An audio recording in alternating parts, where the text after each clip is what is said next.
ಗುರುಜಿ ನಮಸ್ತೆ. ನಮಸ್ತೆ. ಬಡವರಿಗೂ ಹಾಗೂ ರಾಜರಿಗೂ ಇರುವ ವ್ಯತ್ಯಾಸ ಏನು ಗುರುಗಳೇ?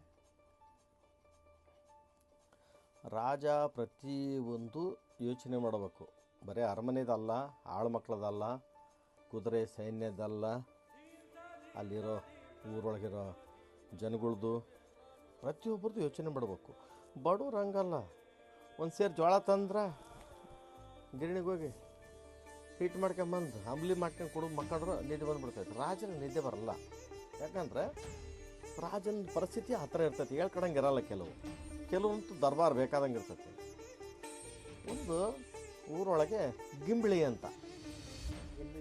ಗಿಂಬ್ಳಿ ಅಂದರೆ ಈ ಬೆಡ್ಶೀಟ್ ಒತ್ಕೊಳ್ಳೋಂಥ ಒಂದು ರೆಗ್. ಅದು ಆ ರೆಗ್ಗಕ್ಕೆ ಗಿಂಬ್ಳಿ ಅಂತ. ಅಂದ್ರೆ ಕುರಿ ಉಣ್ಣಿ ಒಳಗೆ ಎಣದಿರ್ತಾರೆ. ಅದು ಎಣ್ಕಂತ ಹೋದಾಗ ಮುತ್ತು ರತ್ನಾದಿಗಳನ್ನೆಲ್ಲ ಜಡ್ದಿರ್ತಾರೆ. ಅದಕ್ಕೆ ಹಾಕಿರ್ತಾರೆ. ಅದು ತುಂಬ ಕಾಸ್ಟ್ಲಿನೇ. ಅದು ನಮ್ಮ ಲೆಕ್ಕದಲ್ಲಿ ತುಂಬ. ಸೀದಾ ಫಸ್ಟ್ ರಾಜರ ಮನೆಗೆ ಬರ್ತಾನೆ ಅವನು. ಯಾಕಂದ್ರೆ ಅಲ್ಲೇ ತಗೊಳೋದಲ್ಲ, ಬಡವ್ರಂತೂ ತಗೊಳಕ್ಕಾಗಲ್ಲ ಅಂತ. ಅಲ್ಲಿ ಹೋಗ್ತಾನೆ. ಹೋಗಿ ರಾಣಿ ನೋಡಿ ಇದು ನನಗೆ ಬೇಕು ಅಂದು.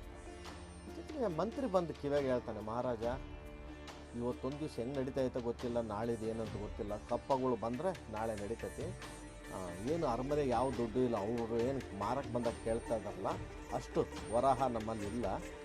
ಆದರೆ ನೀವು ತಗೊಳ್ದಂಗಿದ್ದು ಮಹಾರಾಣಿಗೆ ಏನಾದರೂ ಒಳಗಡೆ ಕರ್ಕೊಂಡಾಗ ಹೇಳಿದ್ರೆ ಅವನನ್ನು ವಾಪಸ್ ಕಳಿಸ್ತಾನೆ. ಆಯಿತು ಅಂತ ರಾಣಿನ ಕರ್ಕೊಂಡು ಒಳಗಡೆ ಮಹಾರಾಜರು ಹೋದ್ರು. ಹೋದ ಕೂಡಲೇ ಇವನು ಅದು ಗಿಂಬ್ಳಿ ಮಾರಕ್ಕೆ ಬಂದಿರ್ತಾನಲ್ಲ, ಅವನಿಗೆ ಹೇಳ್ದ, ಇಲ್ಲಪ್ಪ ಇವತ್ತು ಬೇಡ, ನೀನು ಹೋಗು ಇವತ್ತು. ಸರಿ, ಅವ್ನು ತಗೊಂಡು ಒಂದು ಹಳ್ಳಿ ದಾರೆ, ಅದೇ ಮೇನ್ ರೋಡ್ ಒಂದೇ ಹಳ್ಳಿಯಾಗೆ ಬರ್ತಾ ಇದ್ದಾರೆ. ಅಲ್ಲೊಂದು ಅಜ್ಜಿ, ತುಂಬ ಬಡವರು, 3 ಮೊಮ್ಮಕ್ಕಳು. ಅದು ನೋಡಿ ಅಳಕತ್ಬಿಡ್ತಾರೆ, ನನಗೆ ಬೇಕು ಅಂತ. ಯಾವತ್ತು ಎದಕ್ಕೂ ಅತ್ತಾವಲ್ಲ ಅವು, ಅಳಕತ್ಬಿಡ್ತವೆ. ಅಳಬೇಕಾದ್ರೆ ಅಜ್ಜಿ ಅಂತೈತಿ, ಬಾರಪ್ಪ ಇಲ್ಲಿ ಅಂತ. ಎಷ್ಟಿದು ಅಂತ. ಅಮ್ಮ ನಿಮ್ಮ ಕೈಲಲ್ಲಿ ತಗೊಳ್ಳೋಂಥದ್ದು ಅಲ್ಲ ಇದು. ಹೀಗೆ ಅಜ್ಜಿದು ಕೊಳ್ಳನ್ ಸರ ಪರ ಏನಿತ್ತು ಎಲ್ಲ ಅವ್ನ ಕೈ ಕೊಟ್ಟು ಅದು ತಗೊಂಡ್ಬಿಡ್ತು. ಅವ್ನು ಹೊಂಟಿದ್ದ. ಮಹಾರಾಣಿ ಹಠ ಹಿಡಿದ್ಲು ಅಂದರೆ ಏನಂದ್ರೂ ಕೇಳ್ತಲ್ಲ, ನನಗೆ ಬೇಕೇ ಬೇಕು. ಅಷ್ಟೊತ್ತೇನೆ ಮಂತ್ರಿ ಬಿಡ್ಕಂತ ಬಂದ ಕುದುರೆ ಮೇಲೆ. ನೋಡ್ದ, ಅಲ್ಲಿ ನೋಡಿದ್ರೆ ಹೋಗ್ತಾ ಇದ್ದಾನೆ, ಮಾರಿದಾನ ಅದನ್ನು. ಹೊಂಟಾನ. ಅಲ್ಲಪ್ಪ, ನಮ್ಮ ರಾಜರು ಬಿಟ್ಟು ಇನ್ನು ಯಾರೂ ತಗೊಳ್ಳೋಂಥದ್ದಿಲ್ಲ ನೀನು ಹೇಳ್ದಂಥ ವರಹಗಳಿಗೆ ದುಡ್ಡಿಗೆ.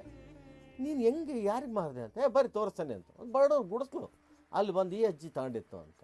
ಹೌದೇನವ ಅಂತ. ಅಷ್ಟೇ ರಾಜರು ಬಂದರು ಹುಡುಕೆ ಅಂತ. ರಾಣಿನೂ ಬಂದರು. ಅಲ್ಲಿ ಬಂದ ಗುಡಿಸ್ಲ ಹತ್ರ ಬಂದು ಅಜ್ಜಿ ಕದ ತಟ್ಟಿದ್ರು. ಅಜ್ಜಿ ಕದ ತೆಗೀತು. ಅಯ್ಯೋ ಮಹಾರಾಜರು ಒಳಗೆ ಬರ್ರಿ.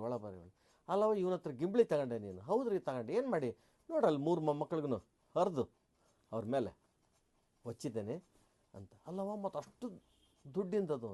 ನನಗೆ ಬೆಳ್ಳಿ ಬಂಗಾರಕ್ಕಿಂತ ನನ್ನ ಮೊಮ್ಮಕ್ಕಳೇ ದೊಡ್ಡವರು. ಹಂಗಾಗಿ ನಾನು ಇದು ಮಾಡಿದೆ. ಅವಾಗೇನಾಯ್ತು, ರಾಜರಿಗೆ ನಾನು ಪ್ರಜೆ ಬಗ್ಗೆ ಯೋಚನೆ ಮಾಡ್ತಾರೆ ನಿಜ, ಆದರೆ ಇವ್ರಿಗೆ ಯಾವುದೂ ಯೋಚನೆ ಮಾಡೋಂಗಿಲ್ಲ. ಮೈಯನ್ನು ಒಡವಿನೇ ಕೊಟ್ಟು ಅದು ಹಾಕಿದಾಳೆ ಅಂದರೆ ನಮ್ಮ ರಾಜ್ಯದಲ್ಲಿ ಇಂಥವ್ರು ಇದ್ದಾರೆ. ನಾನು ಪುಣ್ಯವಂತ, ನಾನು ತಗೊಳ್ಳಿದ್ರಷ್ಟೊತ್ತು ಮಕ್ಕಳಿಗೆ ಹೊಚ್ಚಿದ್ದಾಳೆ. ಇದು ರಾಜರಿಗೂ ಮತ್ತು ಪ್ರಜೆಗಳಿಗಿರೋ ವ್ಯತ್ಯಾಸಗಳು ಇದು. ಹೌದಾ? ಹೌದು ಗುರುಗಳೇ, ನಿಜ. ಇಷ್ಟೇ. ಥ್ಯಾಂಕ್ ಯು ಗುರುಗಳೇ.